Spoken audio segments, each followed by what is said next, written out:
The time now for the Scramble Podcast. I am Paul Hollingsworth alongside my podcast and broadcast partner, Chris Flynn, who's in beautiful Long Lake, Quebec. I am in Dartmouth, Nova Scotia, which is almost as beautiful. Chris, good to see you. Welcome back. And we're going to start talking football again. I'm excited. Yeah, good to see you too, Paul. And it's football season for sure. So it's great to chat some football with you again. And a couple of things to address. First of all, it's my son Dawson's 22nd birthday today. So, Dawson, if you're watching, and you're probably not, happy birthday to you. We saw him this morning.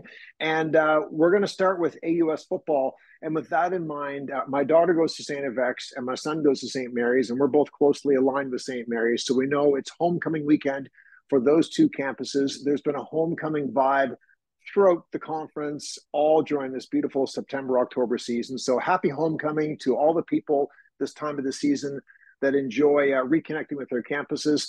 Let's start with the AUS, Chris, a conference you know well, a conference that you dominated as a quarterback 30 plus years ago. Bishops, 5 wins, no losses, running through the pack. St. FX, I think they are 2 wins and 2 losses. St. Mary's and Acadia both have a couple of wins, I believe 3 losses off the top of my memory. A bit of a competition for home field advantage starting to happen in the playoffs with regard to those standings. How do you see the conference going forward, and how do you feel about the progress St. Mary's has made? You are a Husky, once and always will be.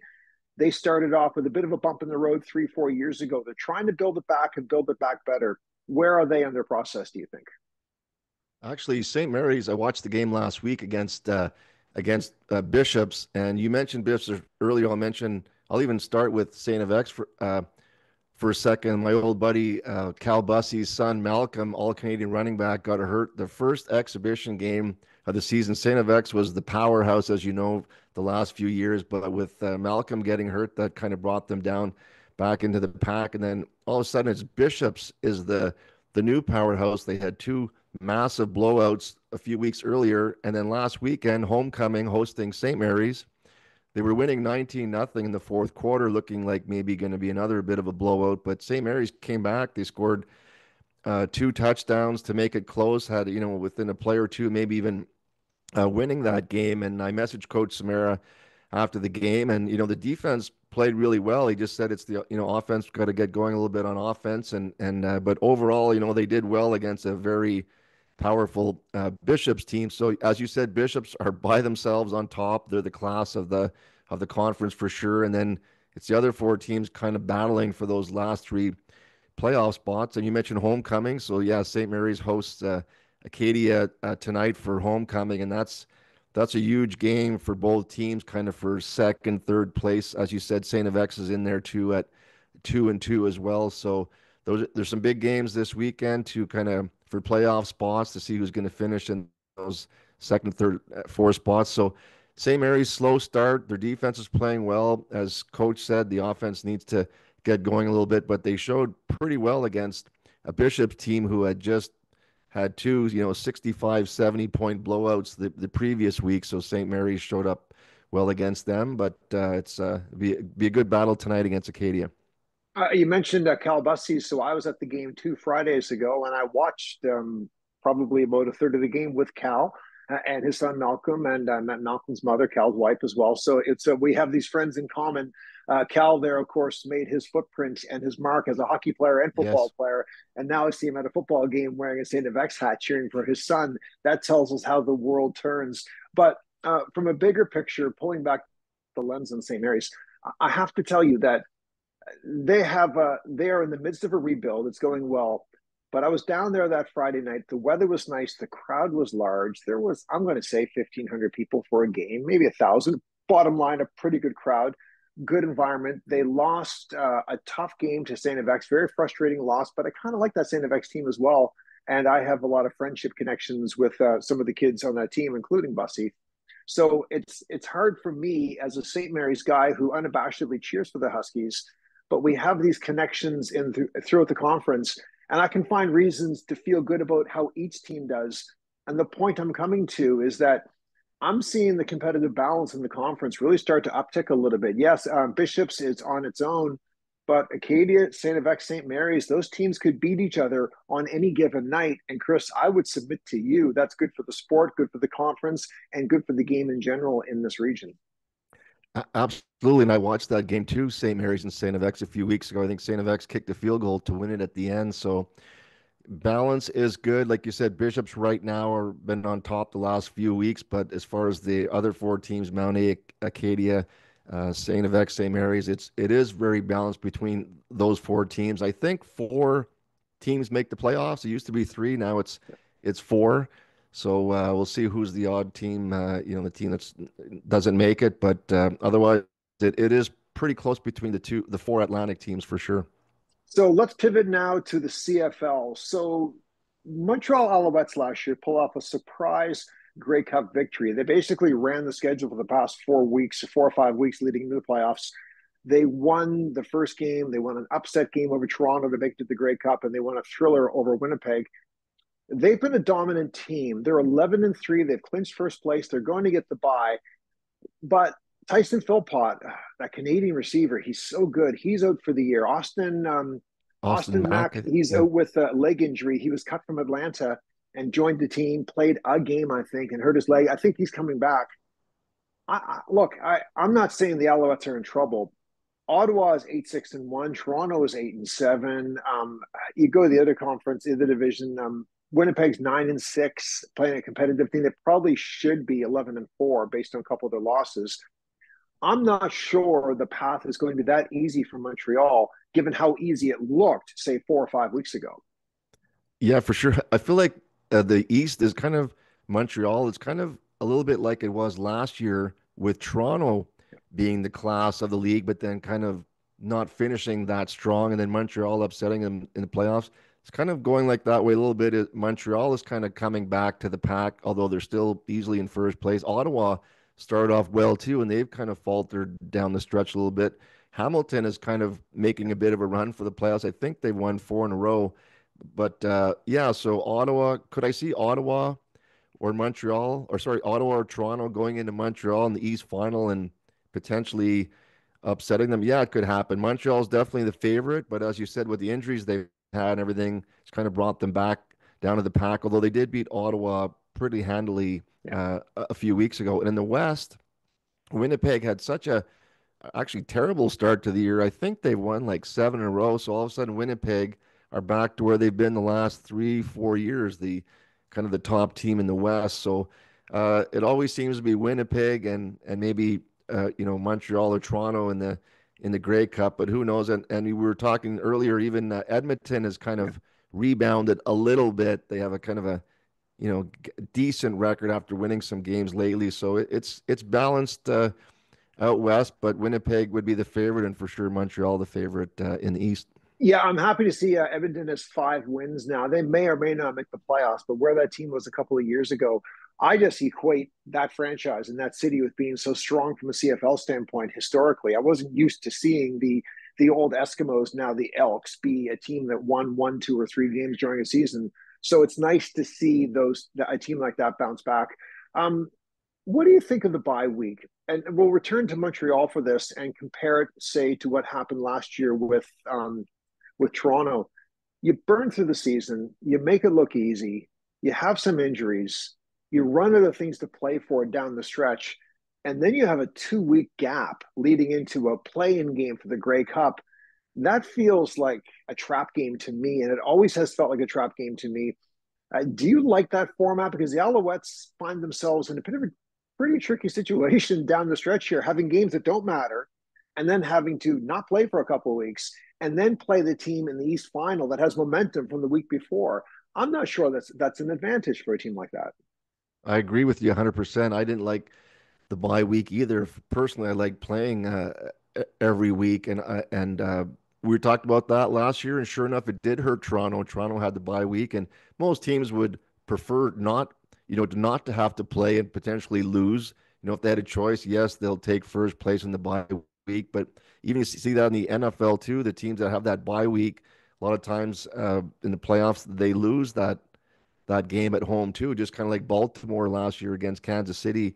And again, like you said, Toronto last year against Montreal losing after a bye week. So Personally, I do not like the bye week, but coaches would normally like it because they don't have to play and the players get to rest up. But you definitely lose your momentum. You're playing at home. You're kind of a little tight, and you see that happen a lot with those teams that have the bye week in the playoffs.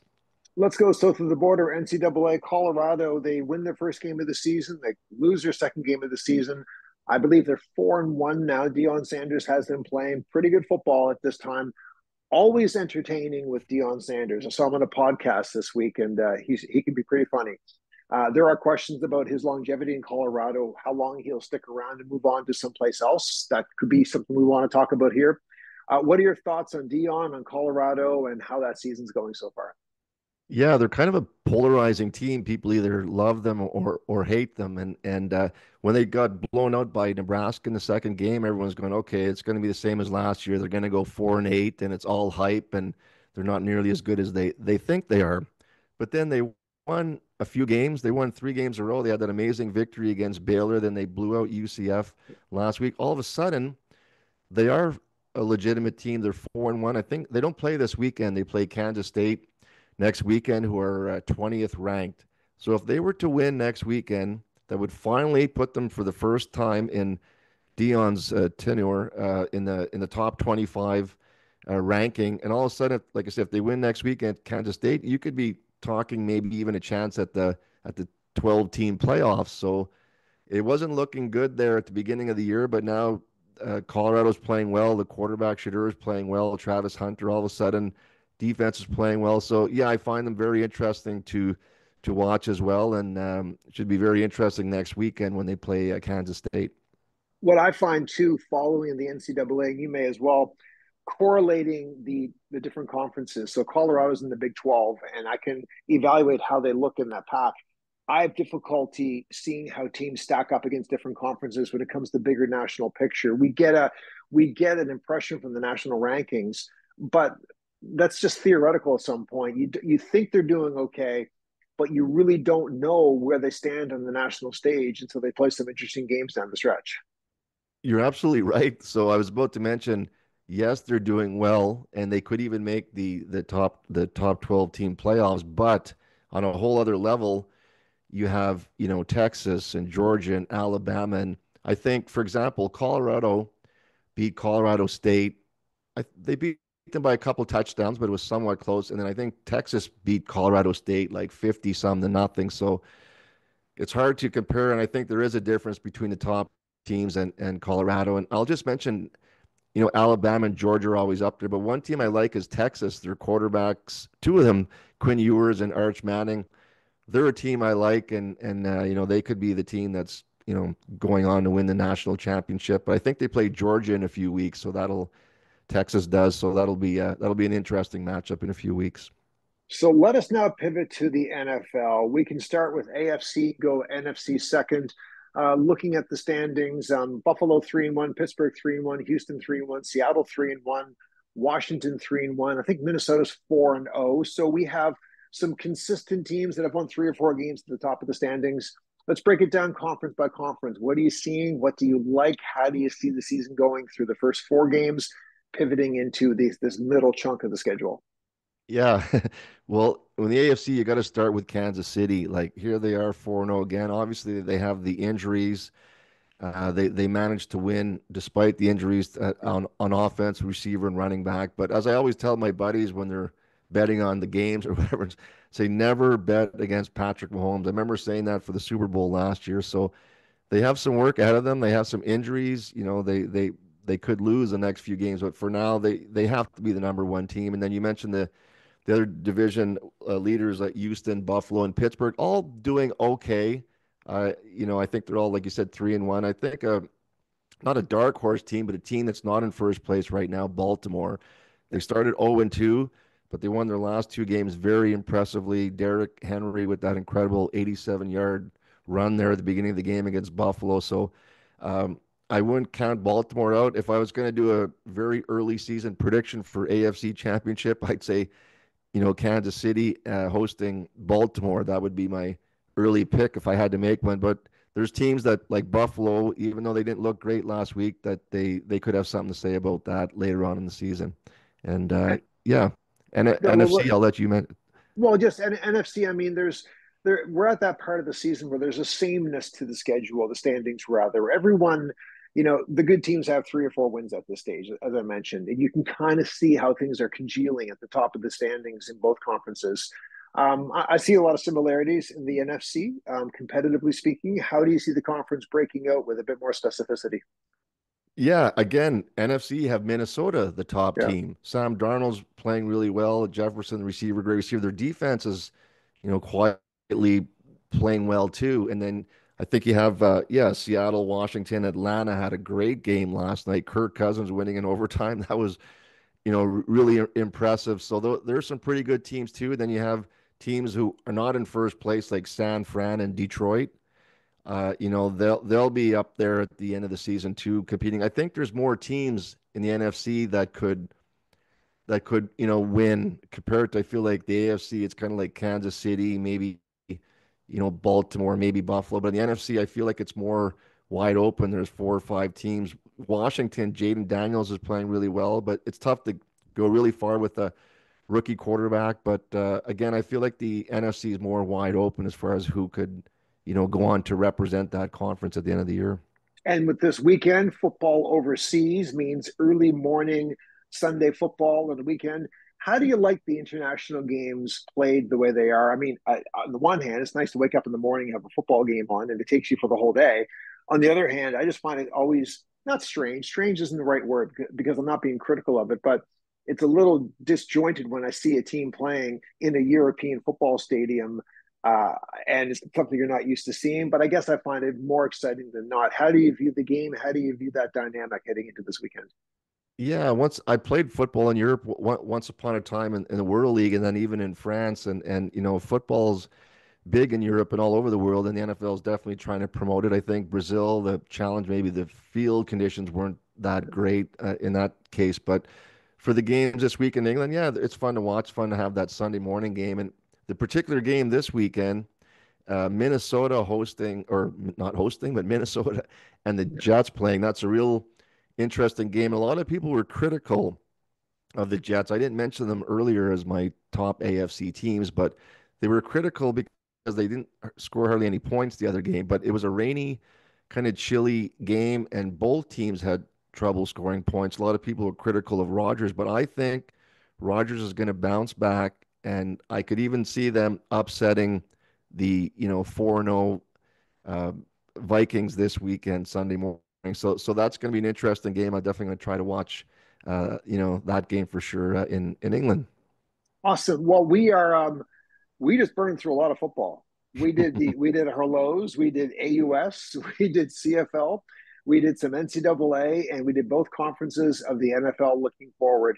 Here's how we're going to do this. Give the people at home a bit of a look under the hood. Chris and I have busy work schedules, but it's not difficult to find time. It's difficult to find the same time every week. So we're going to try to coordinate a schedule and put these out there as often as possible. Might be 2 and 3 days, might be 1 and 6 days, but stay ahead of the curve. And when there's something exciting to talk about, like maybe a St. Mary's Huskies playoff win, we'll jump on there and do a little quick podcast. I know that sounds good to you, and it sounds good to me. And it's exciting to have some football to talk about, isn't it?